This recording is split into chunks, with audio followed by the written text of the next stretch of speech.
Right. Assalamu alaikum wa rahmatullahi wa barakatuh. Let me start afresh. A welcome to African Flavor. Before I begin, I'd like to wish you guys an Eid Mubarak. I think today is day three, which still counts. It's the last day for us to celebrate Eid. I hope you had a splendid Eid under these difficult circumstances. On today's show, we are going to be talking about Black Lives Matter. We will have Brother Al Hajj from the United States with us in studio later on. But for now, as you guys know, whilst we were celebrating Eid, we were also celebrating being African. So today in studio, we have three amazing activists, leaders from all sectors who have been doing amazing things. We will be speaking to them to tell us more on Africa, the direction that Africa is headed. Our guests vary. They will be speaking about Africa and education, Africa, land and agriculture, Africa with regards to unity historically and currently. Before we begin, I just want to share this. I just want to share this on my page, like I always do. So just give me a few minutes.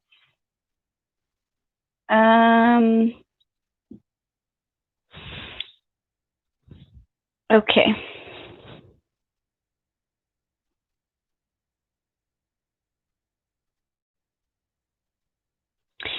Right, I think I have shared it.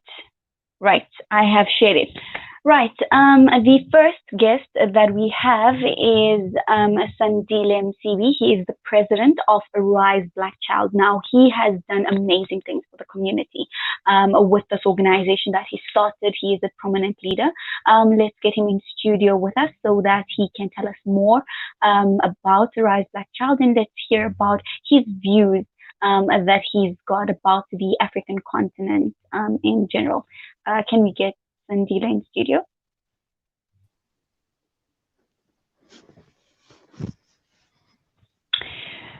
Good evening. I hope you can hear me. I can hear you perfectly. Can you hear me? Great stuff. I can hear you. Sandile, welcome to African Flavor, and thank you so much for taking this time to join us tonight. Thank you for having me, Anisa. Right, let's get straight to it. I want to know what makes you African. I'm African when I'm not just concerned about my own personal well-being, comfort, and advancement, but when I have a desire and commit to see the collective Black body rise.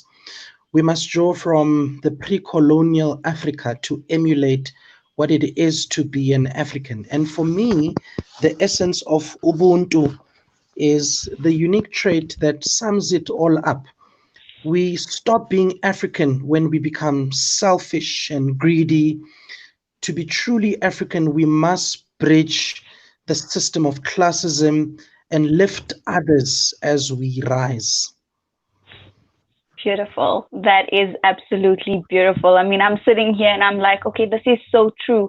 Most of the time we look at the colonial aspects to define ourselves as African. And you clearly just put it out there saying, no, we have to look beyond these colonial structures. The next I want to know from you, let's talk African unity, historically and currently. I was having a conversation with someone the other day, and I said that historically Africans were united. I think our grandparents, or before that, before this thing called civilization came about, Africa was united. What happened? Can you just give us a scope on that? I think you're right. Unity in the historical context of Africa was a way of life more than a moral ideology that we have today. Africa was founded upon an integrated way of life that saw Africans living as equals. In pre-colonial Africa, social and economic activities were guided by unity. People did not look only into providing for themselves and their families, but instead communities worked together towards achieving a common goal, so that when harvest comes, it comes for everyone. That's why the colonizer had to divide to conquer.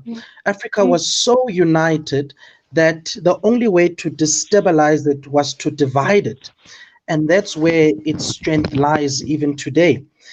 Mm, Unity mm, in Africa today is rather questionable because right. unity must bear fruits: equality, fairness, and justice, to name a few. And today we are taught unity as a matter of morality, whereas unity is a broader way of life with effects that should be seen. Unity is an action word and not a state of mind.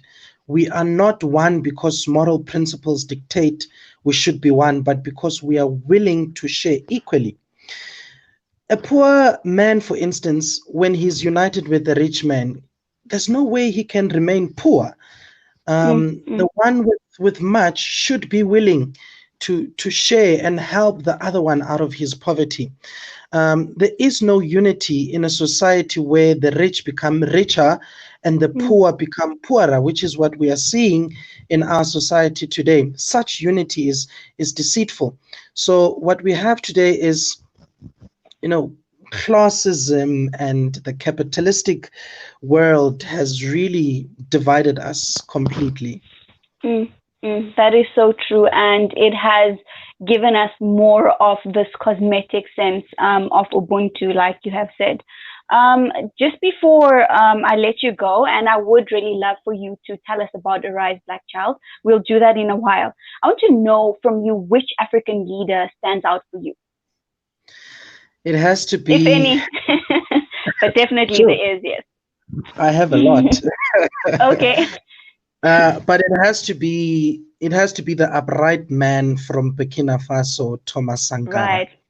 Thomas Um, Sankara, definitely. oh, Why would you say he stands out for you?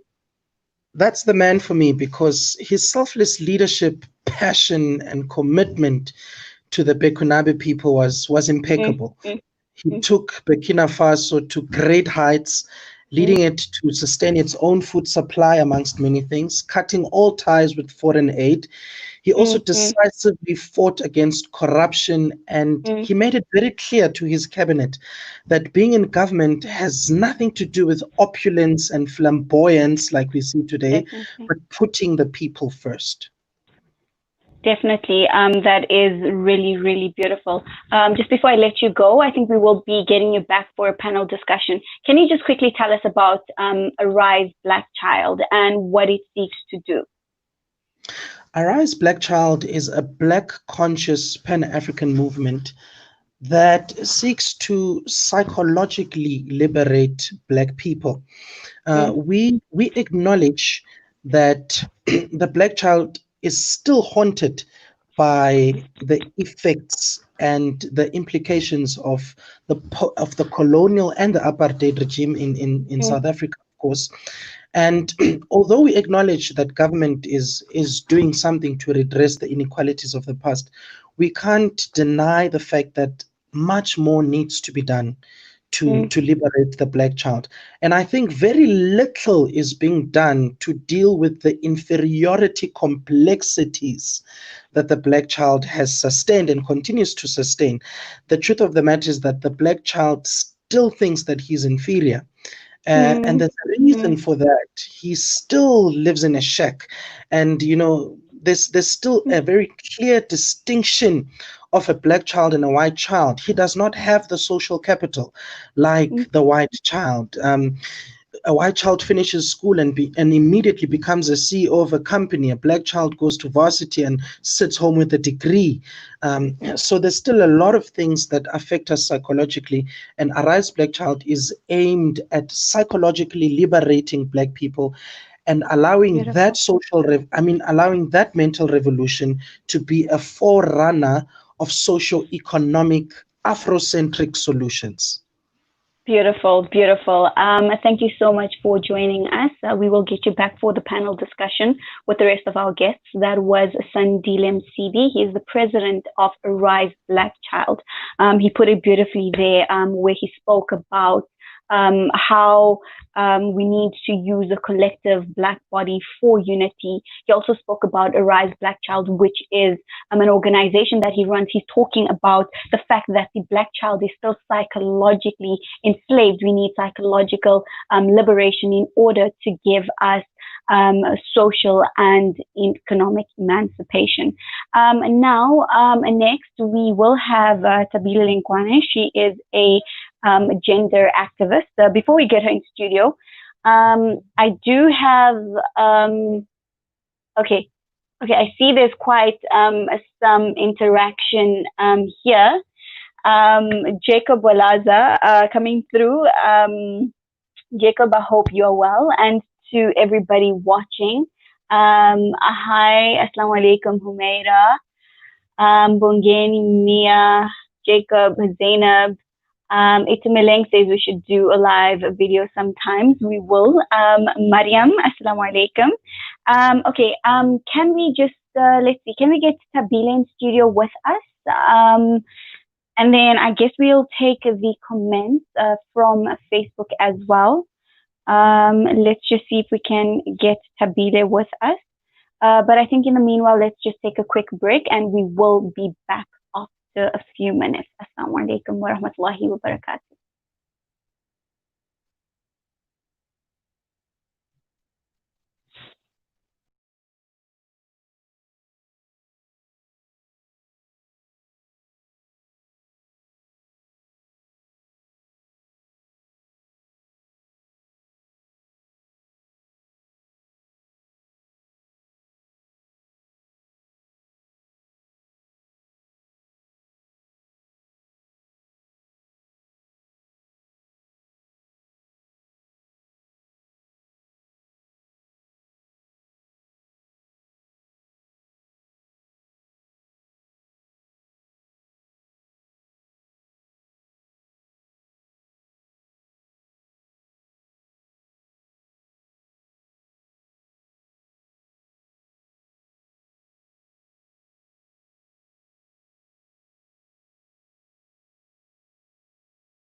Right. Assalamu alaikum wa rahmatullahi wa barakatuh. We are back. Right. We have in studio next with us Tabile Lenkwane. She is a gender activist and she has also participated in multiple social activism. She has she's a gender rights activist and she has contributed to the national strategy plan, um, the national yes the national strategic plan on gender based violence. She will be talking to us today with regards to Africa and education, looking at our access or barriers to education. Can we get Tabile in studio with us?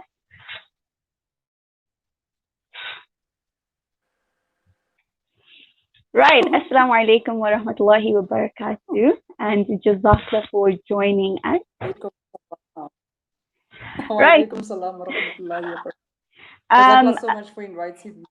Jazakallah Though I feel for decorated. come on. Jazakallah for accepting the invite and of course a belated Eid Mubarak to you.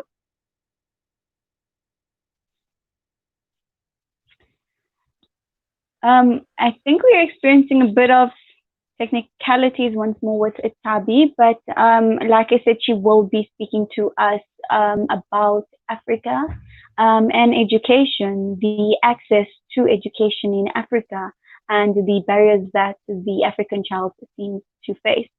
Right, we have you back. Just to begin with, what makes you African?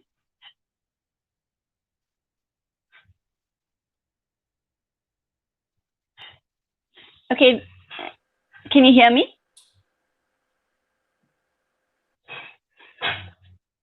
I can hear you. Can you hear me? Okay, I can. Yes, what makes you African? What makes me an African? Yes. Being complex. Being complex. Being complex makes me looking at the diversity, whether it be language, whether it be culture, whether it be heritage, the multi-diversity of being an African is what makes me an African. And I love the words that were written by the former president, Thabo Mbeki, where he says, I am an African because I owe my being to the hills, the valleys, the mountains, the glades, the rivers, the deserts, the trees, the flowers, the seas, and the ever-changing seasons that define the face of our native land. And that is what makes me African. We are not confined to any space. We are multi-diverse and we do not conform. That is what makes me African. Complex indeed, and that is truly a beautiful definition of African. Now, getting straight into it, let's talk Africa and education. The access that, or the barriers rather, that the African child faces. Can you take us through what some of those barriers are, or just take us through probably a general see of an African child trying to attain an education? I think first of all, what we need to do is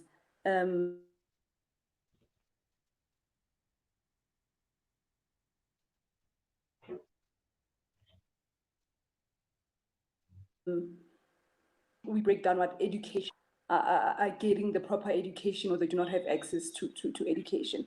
Because I might not be educated, but I might have an excess of knowledge because of the people that are around me that educate me, not necessarily by going to a university and getting a degree, but by oral dialogue.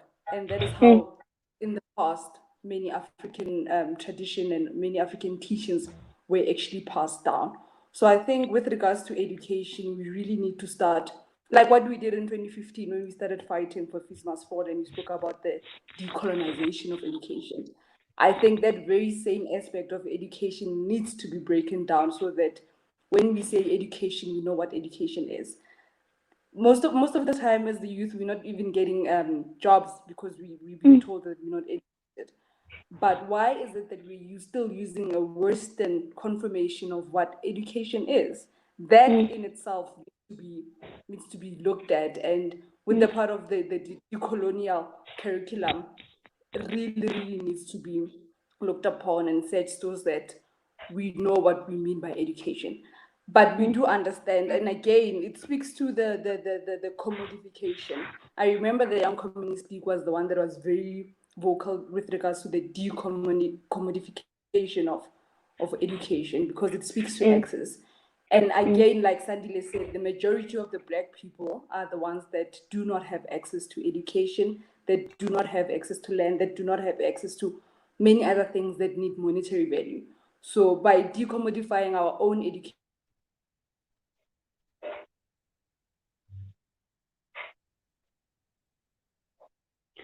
Right, Tabi there talking to us, just as we wait for the line to clear, but she's talking to us about how education has become some a westernized form of education, and how we need to seek for a decolonized education. She touched on the Young Communist League that fought for something called the decommodification of education. And she was still explaining, but I think where she was trying to go, I think if we can get her back in studio for her to elaborate a bit more, is when we decommodify education, we are making it accessible. We are saying that the Constitution enshrines the fact that education is a right. So why has it become commodified? Why is it that we need to pay for something that is our given right as enshrined in the Constitution? A very beautiful definition she gave there. As to what makes her African. She did say it was quite complex, and I was clear about these complexities that she speaks about. And she quoted the former president, Thabo Mbeki, when he obviously recited a beautiful poem in Parliament that was titled, I Am an African. I don't know if we are able to get Tabile in studio just so that she can give us her parting remarks. I was enjoying the conversation there. And yeah, I would have really loved to find out which African leader inspires her. And of course, we heard from Sandile.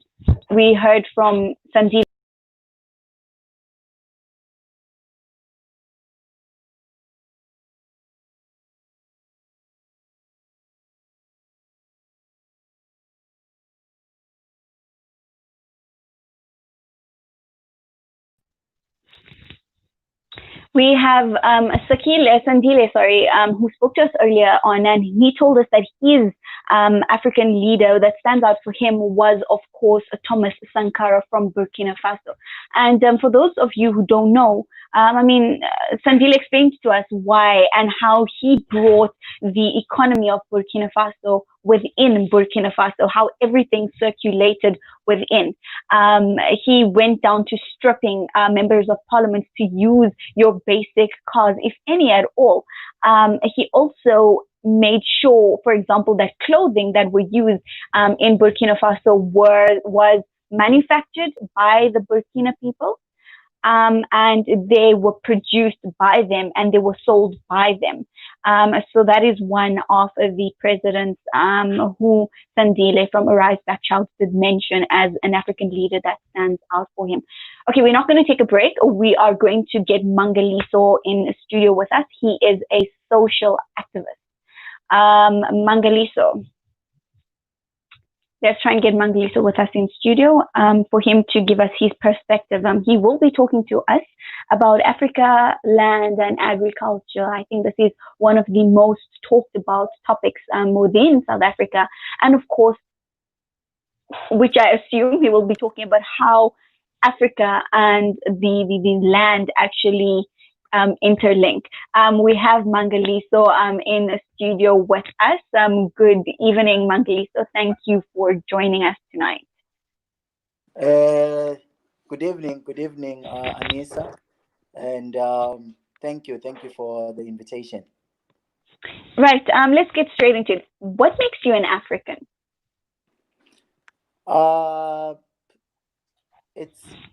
I believe that I'm an African because of my commitment to the African agenda, and also to it's my allegiance to the African agenda that makes me an African, and the fact that I can be me, it Mm. makes me more of an African. Beautiful, beautiful. Mangali, so let's talk about Africa and land, or Africa and agriculture. I think that's one of the things, one of many things that you are very passionate about. For those who don't know, I don't think I gave justice to Mangliso's introduction. He is a former Secretary General at the University of Johannesburg. And of course, he's led many social protests, from your fees must fall to everything. And he has, of course, contributed a lot to society. Mangaliso, tell us about Africa, land, and agriculture. Wow, that's a very broad topic, Anissa. And of course, thank you for your listeners as well. And thank you for the introduction. I don't think I have all those accolades that you give me, but yes, I am passionate about Africa. I'm passionate about young people, the youth in particular. This time around, the focus is on uh, women and youth in Mm, agriculture, which brings the land question into our topic. So now, now you say I must talk Africa, I must talk land, and I must talk agriculture. Africa, 20%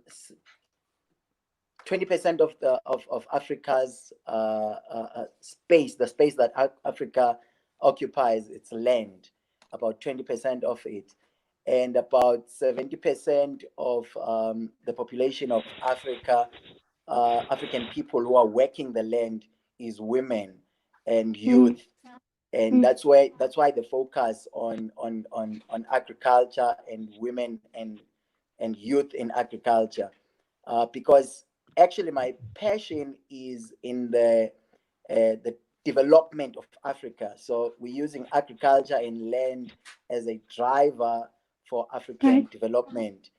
The African Union in 2013 set and made agriculture one of the pillars for new partnership for African development. And so, with the Comprehensive Africa Agriculture Development Program, they said that they're going to increase investment in agricultural activities, and that will foster even Africa inter trade Mm, mm, relations within the African countries. So the focus in agriculture and the focus in the land question is to move away from the land question being a political rhetoric, but mm, true.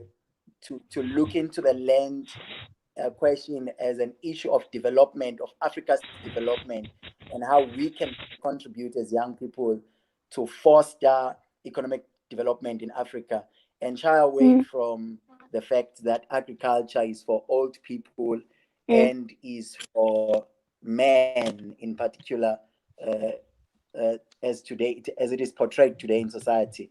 So we're trying to organize women, we're trying to organize young people to get involved in agricultural programs and in agricultural initiatives, and of course to raise the land issue mm. as an issue of Africa's development. Yeah. Beautiful. I think you are very correct when you say that things like agriculture have historically been seen, sorry, English slipping away there, has historically been seen as something that men do and something that the older generation does. And I think it's very key, the work that you're doing.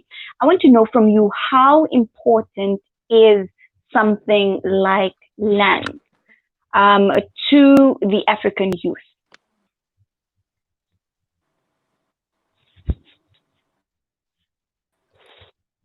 I am Mangalisa? trying to. I think you.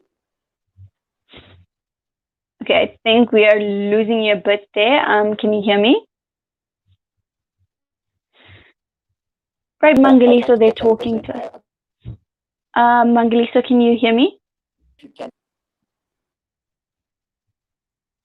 Okay, we are having a bit of a technicality with the sound on the other side, but Mangaliso put it very Still beautifully finished. for us. Mangaliso, can you hear me?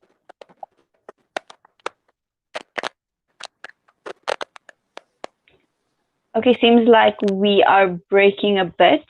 I guess the weather has a bit of a hand in the signals and the connectivity and everything going on. But Mangaliso put it very beautifully for us when he's telling us that things like agriculture and land have historically been seen as things that the older generation or the older people, it's something that they had taken upon, and it was something more of men. You know, they were the ones who were given such responsibilities, and his work that he currently does is securing these type of stuff and working with women and youth in agriculture. I think let's just take a short break. I think we seem to have lost Mangaliso there. I would have also loved to hear from him who and which African leader actually stands out for him. I think we're trying to get him back. Um, it seems like his mic is muted. Mangaliso, can you hear me?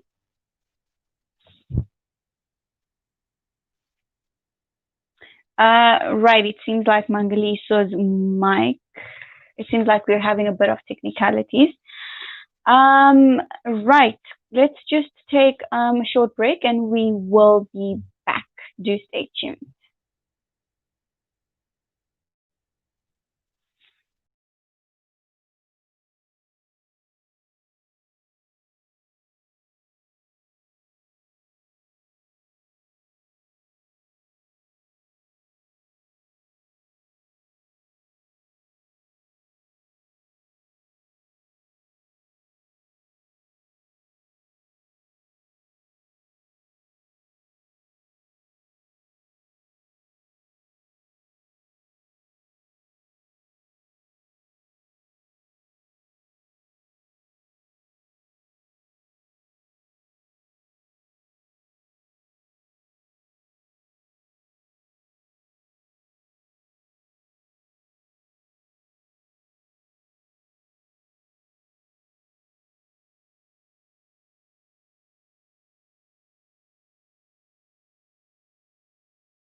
Right.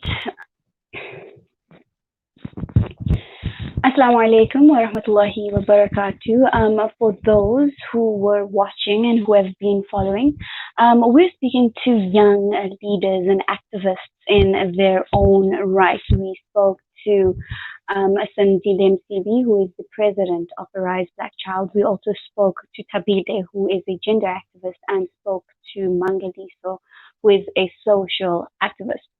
Um, we were supposed to have Brother Al Hajj with us in studio tonight to speak about Black Lives Matter, but unfortunately, we will not be having him in tonight due to some technicalities. But we will get him back next week. And of course, it gives us more time to pose any questions that we have. Right now, we are going to go into a 10 to 15 minute panel discussion with our activists and leaders who we spoke to earlier on. Let's see if we can try and get them all on the screen. We just need to speak Africa. Okay, let's wait for Sandile to join us. Welcome back. Thank you. We're just waiting for Sandile to join us so that we can begin with the panel discussion. But then I think just as we wait for Sandile, I want to find out from you. Let me start with you, Mangaliso. Okay, we have Sandile. I want to find out from you, Mangaliso. Let's start with you. Do you think we have anything to celebrate Africa Month or Africa Day, knowing that we're celebrating it on Monday? Do you think there is anything to celebrate for?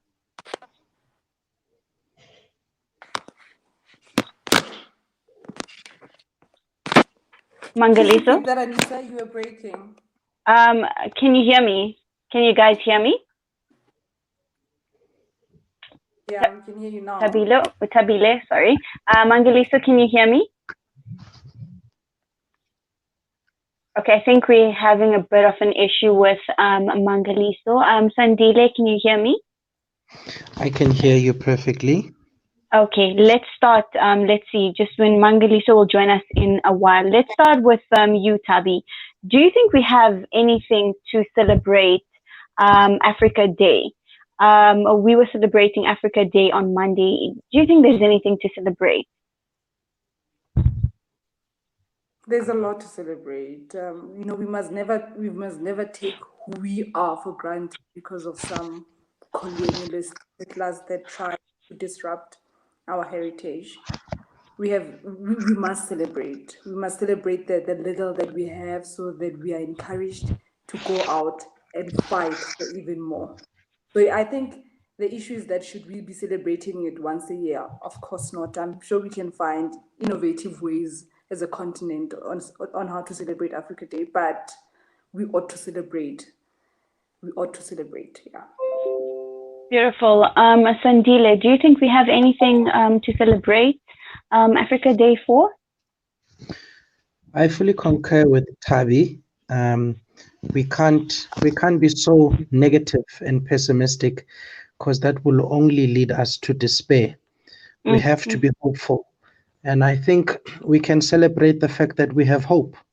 There's an army of young, conscious Black people who are determined to challenge the status quo. While we have platforms like this, actually, where young people can come together and address pertinent issues about Africa and her development, I think there's hope for a better Africa, and that is worth celebrating. That is beautiful. I would have loved to get Mangaliso's opinion. Mangaliso, can you hear me? Oh, yes. I wanted to find out from the panelists just said, my question was, do we have anything to celebrate Africa Day for? And Tabile and Sandile says that we cannot take away from the successes of Africa, and there's still hope for Africa. We have young leaders who are still willing to fight for Africa and her people, just like Sandile said. I want to find out from you.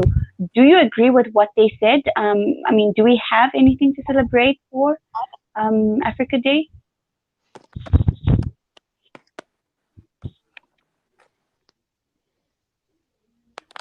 Oh, I lost you again, Anisa. Yeah. I do not know what's happening with the Okay. network. I'm failing to hear anything from you, in fact. Okay, Mangaliso, can you hear me?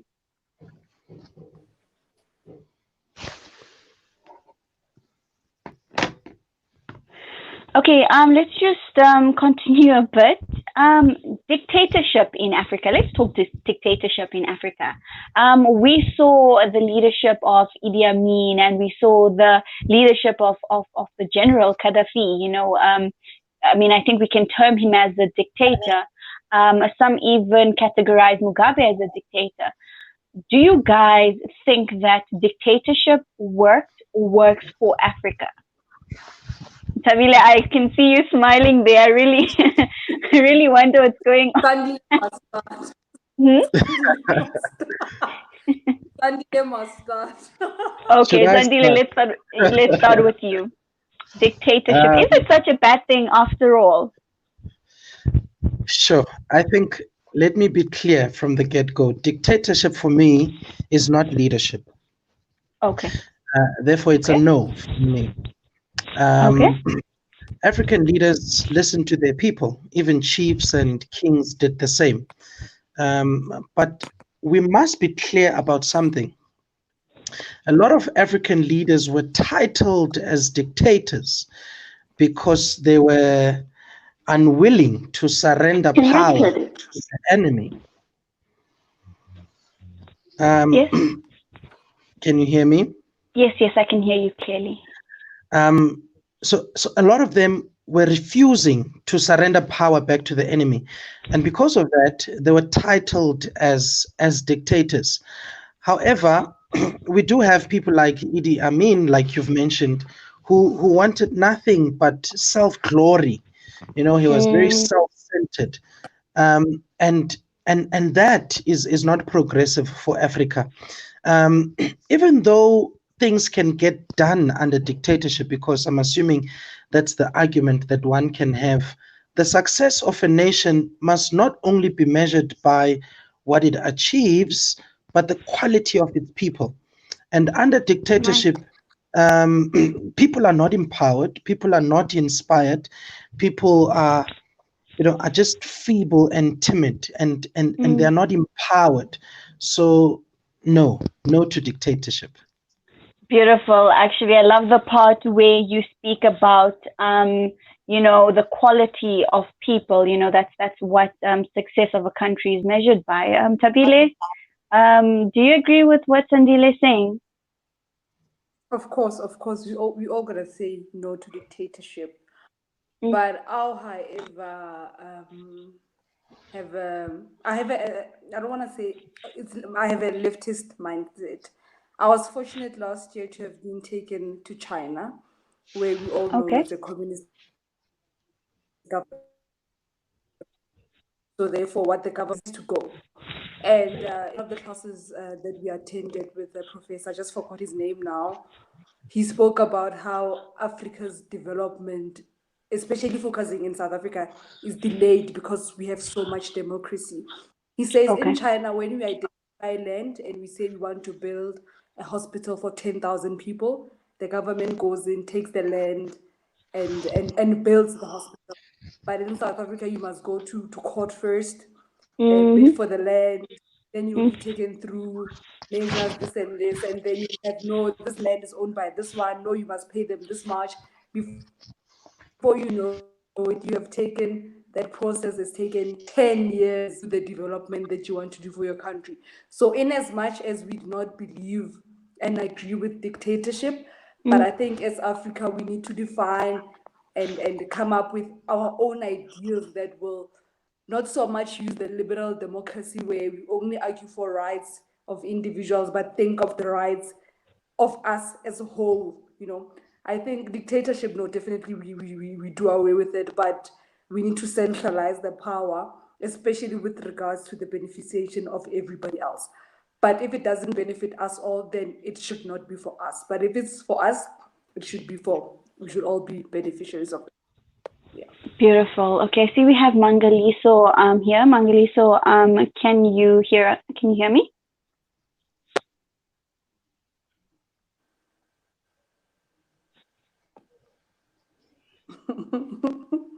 Yeah, I think we're having a bit of technicalities, a bit of an issue with Mangaliso. I would have really loved his input because I know he, I don't want to say where he would have been swinging, but it would have been interesting to get his perspective. I want to you know, it's funny how just on Monday we're celebrating Africa Day, and as you guys know, just yesterday another black man was shot. Well, he wasn't shot. He was killed by a cop in the United States of America. And of course, we all know of the Black Lives Matter movement. Um, I don't know. Looking at some of the great leaders that came out of the United States, your Malcolm X, your Martin Luther King, who actually sacrificed their lives for, for such freedoms. We remember the famous speech by Martin Luther King Jr., who said, "I have a dream." You know, how do we find ourselves? I'm not sure if it will be an appropriate question since it's not in a South African context, but I want us to look at it from an African perspective. How is it that we find ourselves, or how is it that we find a place like the United States that had such great leaders, but it still continues with the legacy that these great leaders fought for? And what are some of the solutions that you guys propose that can solve these problems that, of course, the cops black men's lives are always taken away by these cops. What are some of the solutions that you guys have in mind to deal with such? Tabi, you can go. And of course, it's quite a complex one because it's not something that we deal. It's not the brutality that we deal with on a daily basis here in South Africa. I mean, we have our different kind of brutalities, but this has almost become a norm in the United States. So it's something that we can't exactly relate to as an environmental form, but I think we all meet in the middle by the color of our skin, for example. Tabi, what are some of the solutions that you would propose? Or if you can unpack these. I'm not an expert when it comes to policing, but the saddest thing about that video that came out was that it was not just one cop. It was three cops, and within those three cops, have people around it that could have literally just push them aside to save lives.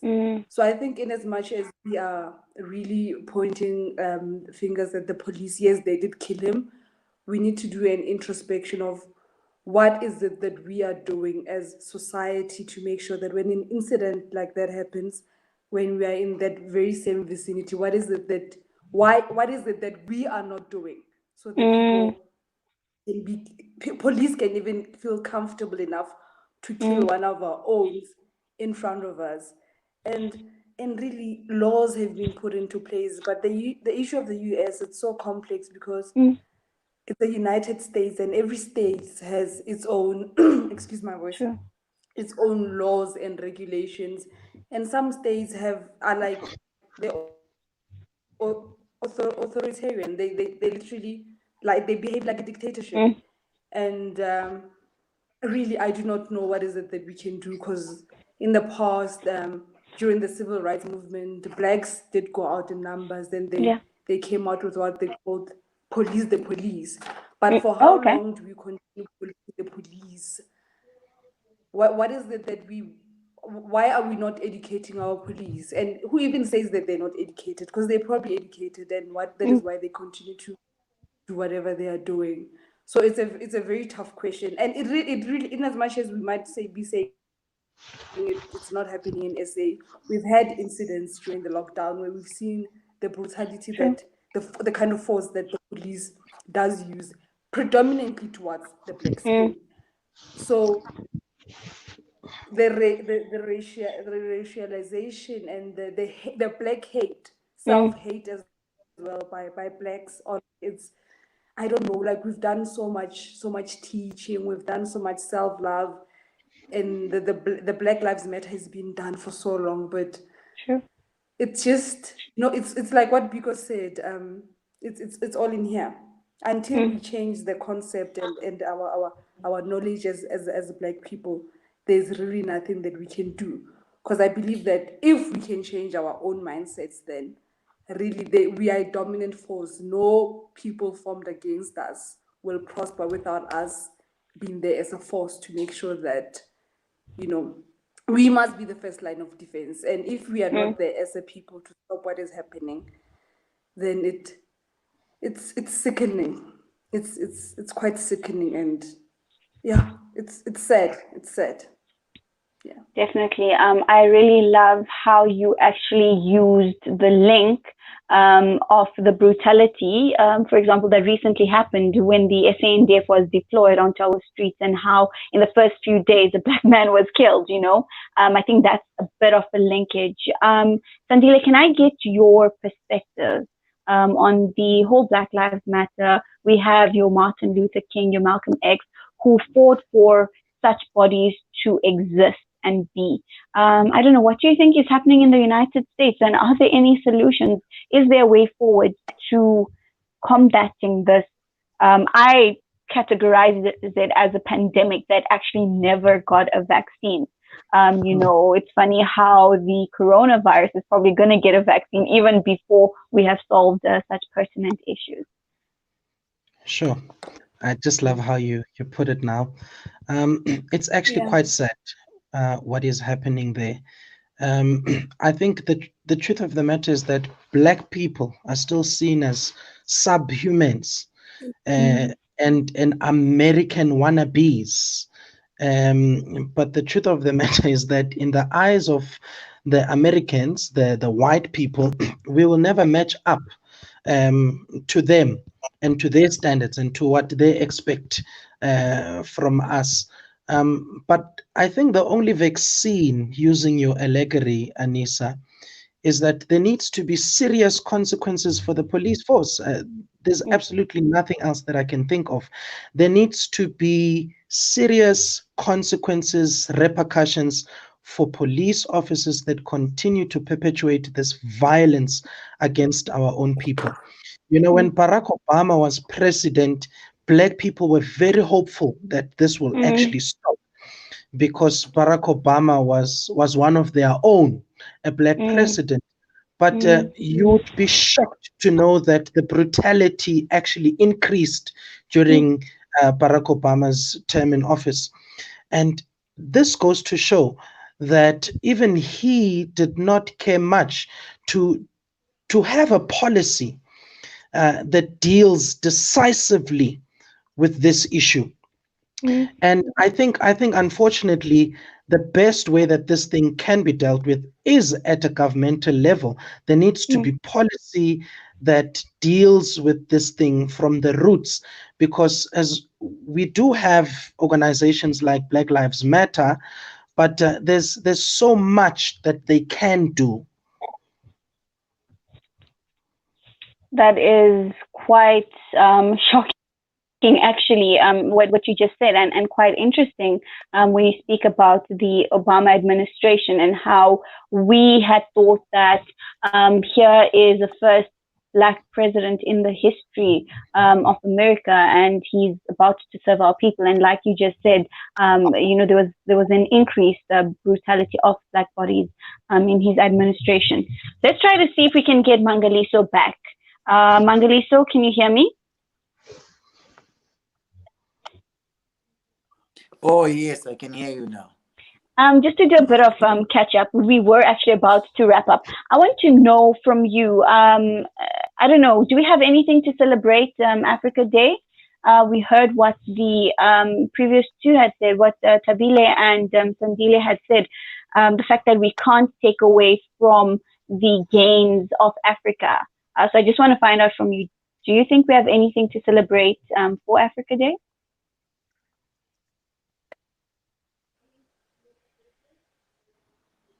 Oh, then it starts again. Mangaliso, can you hear me? Okay, right. Something is happening there. Just as we wrap up, can I get an interesting fact about Africa, or what interesting facts do you guys have for us about Africa? Tabi, I think let's start with you. An interesting fact about Africa. I think we have more languages than any other continent in the entire world. Okay. I'm trying to think. We have. Okay, let me just say it. We are the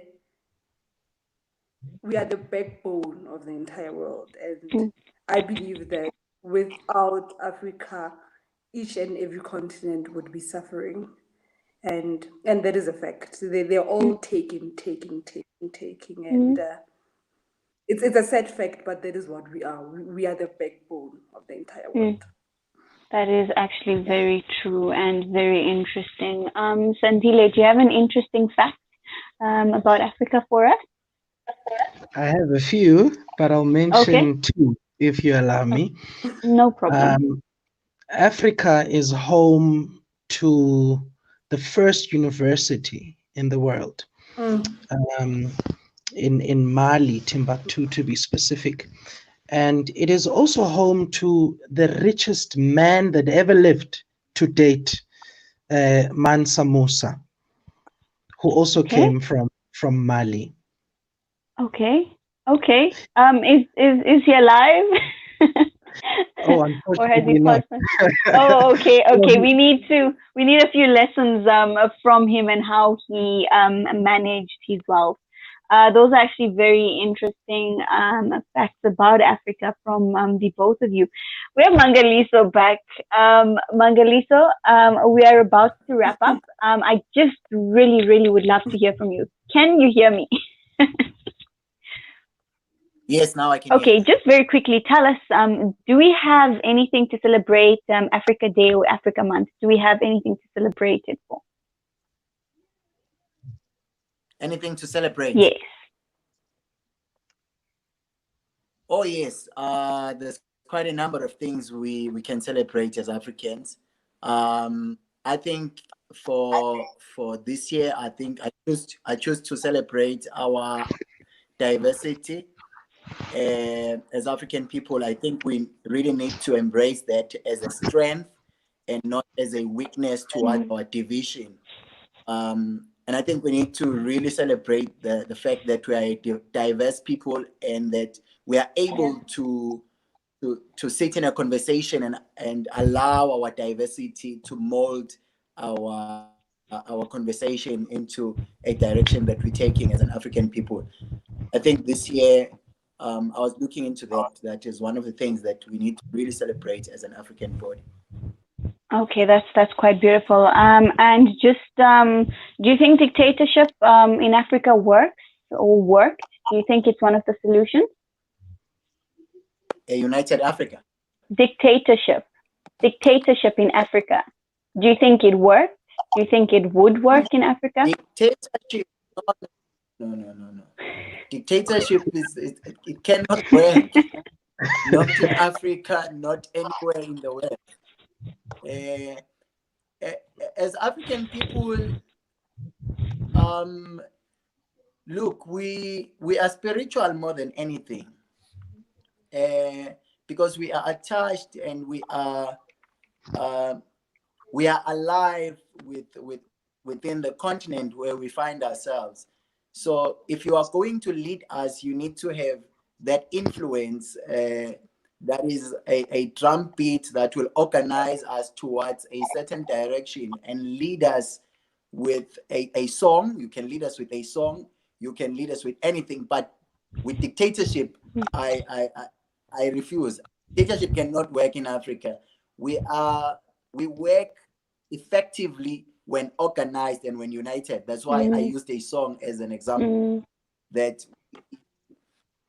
we can be led better in a I don't think a I don't want to say democratic, because I think that is limiting, but we need to then look into how do we define how we organize ourselves, because you cannot lead us differently from how you organized us. mm. So I Quite. don't know. I think you guys have left me behind in conversation, but I'm trying to say the same way you organize us is the same way you need to be leading us as a people. So you can't organize us through dictatorship, then you can't lead us through dictatorship. Mm, mm. Uh, Okay, no, it makes a yeah. lot of sense. Just a bit quickly, in like 30 seconds or so, if you're able to. We're linking the issue of, for example, leaders in the United States, your leaders like Malcolm X and Martin Luther King, who fought for rights of black bodies to exist. But we find ourselves in the situations, or the people, or our black brothers or black people in the United States, and people of color in the United States, find themselves in a position where almost every week they have to take to the streets and, marching and saying, listen, Black Lives Matter. Just last night, another black man was killed at the hands of police, the very same people who were meant to protect them. What is your view on this, and do you have any solutions for such a crisis? Anisa, the internet is dealing with me tonight harshly. So I cannot really get to hear what you're saying. But Okay. I know that today you had organized us to celebrate Africa. Mm, You had called us to give a perspective on African leaders, and to reflect on the issues that are happening within the African body. And mm. of course, I know that you touched on issues of Black Lives Matters, of the American situation. So I can't hear you exactly right now. What was your question? So I think I need to just give you an input to those kind of topics, and then if the technical team cannot get me to hear you correctly or well, I will then have to go and watch live as well, like all other people on Facebook. Right, right. Just But wrap it up for us quickly. We're about uh, to conclude. Okay, I think we have lost Mangali. So, just to conclude, Tabi and Sandile, what are your parting words for anyone that's listening? I don't know. You can speak about Africa on a general perspective. What is the message that you have for the youth, especially out there, who are either discouraged? I mean, it is a difficult thing to be born African. I feel like we carry this duty with us. And I had posted earlier on my socials that to be black means to be born a victim, to be born with a target on your back for the rest of your life. But we soldier on. We have to soldier on. So, what is some of the advice that you would give to the youth, and what is your parting words before we close off the show? Anissa, we definitely have to soldier on. We need to be resilient. Yes. And we have it in us. We have it Mm, in us to continue to rise no matter what the world throws at us.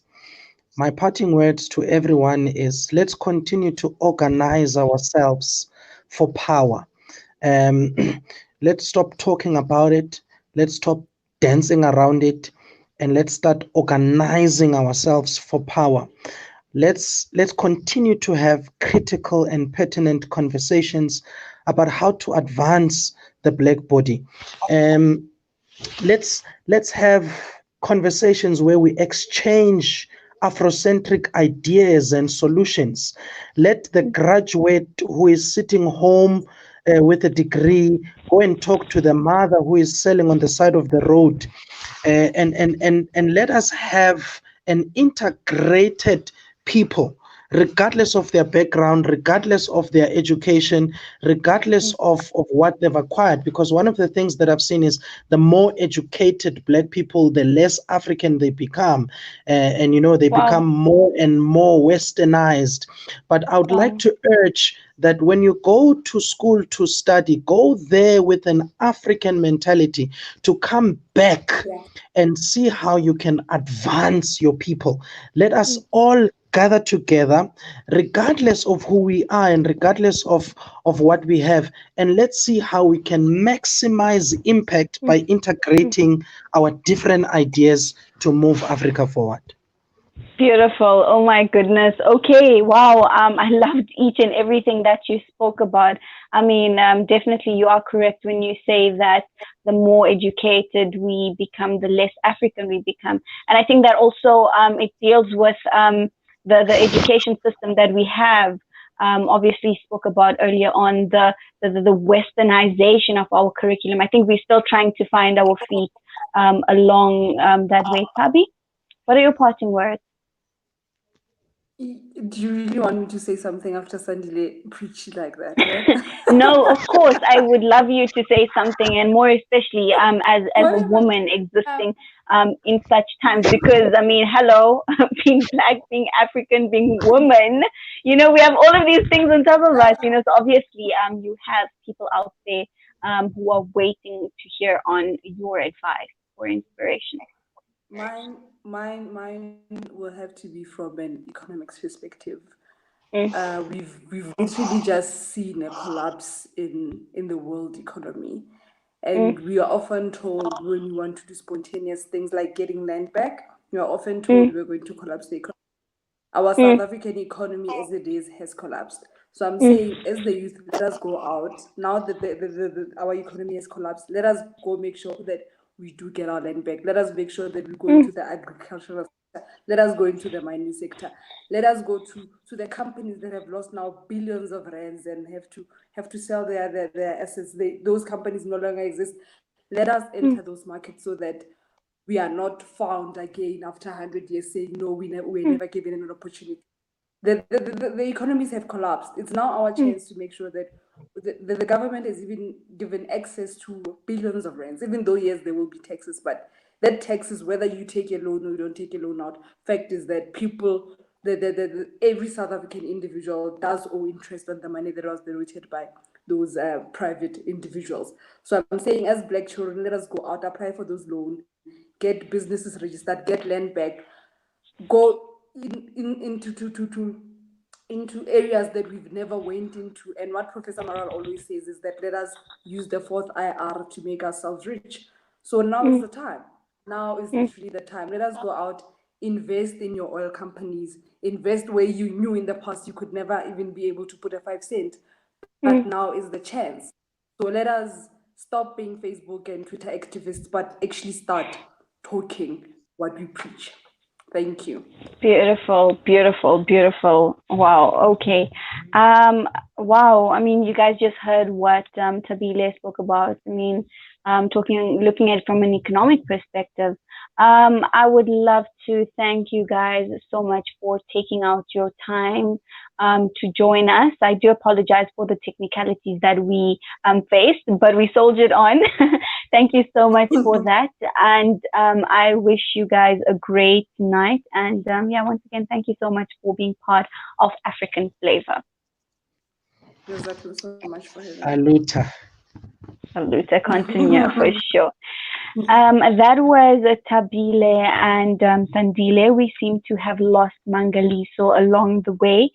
So we are having a panel discussion where we're speaking about if we have anything to celebrate Africa Month. We spoke about dictatorship. Does it work for Africa? Has it worked? We looked at leaders such as Idi Amin and, of course, Tabile and Sandile, gave their views about dictatorship. And it's quite interesting. We also touched on the aspect of Black Lives Matter. Of course, looking at what happened just yesterday, just a few days after celebrating Africa Day, where we see the brutality that still continues. And of course, we looked at this from a perspective of you have civil rights activists like Martin Luther King, like Malcolm X, who actually gave away their lives fighting for such rights, for such people to exist within the country. But today, the brutality has just escalated, and it is at the hands of the so-called police who are supposed to be protecting them. We also looked at interesting facts about Africa, and we looked at which African leaders actually stand out for our activists. I really, really enjoyed today's discussions, from being told why someone, what makes them African, to the leaders, the African leaders that inspired or inspires them. And like Sandile has said, Thomas Sankara topped that list, and we all know what Thomas Sankara did for the people of Burkina Faso. All right, that brings us to the end of yet another episode of African Flavor. We were looking at the African perspective. We will get Brother Al-Hajj next week with us, inshallah, to talk to us about Black Lives Matter, to get that perspective from them on the ground there, because it is a bit complex for us to actually dissect it, having to be